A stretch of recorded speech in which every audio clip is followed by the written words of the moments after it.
Hey, Ryan Luck with Shipa, and today we're talking about integrations, more specifically our web app integration.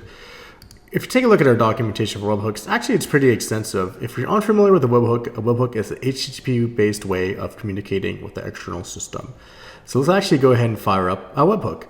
Now, in my example here, I'm actually leveraging Microsoft Teams for my fictitious company called wineforpets.com. I actually have enabled the incoming webhook. If you're unfamiliar with how to do this in Microsoft Teams, you can check out our blog post, which will actually walk you through step by step. So let's go ahead and actually take a look at some of the webhook commands. Let's go ahead and fire up the terminal.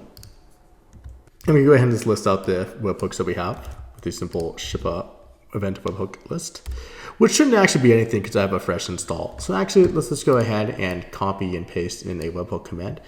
And I can actually go through this command here. So this is the particular command.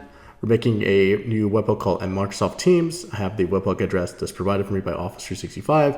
And also I'm going to be monitoring for deployments and just sending a few Shipa values on the application deployed. Let's go ahead and make that. So webhook is successfully created. Let's go ahead and just list the webhook again. And here we have our webhook that was created. So let's actually go back and make a new deploy.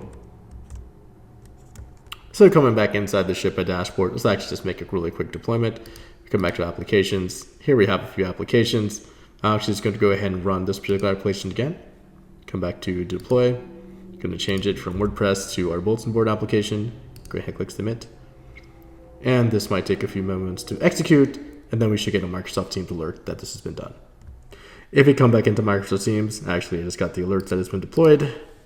I'll say woohoo again. And that's been it. That was actually our webhook integration. There's a lot of art of the possible here with webhooks, and happy to talk about your integration needs. Until next time, cheers, Robbie.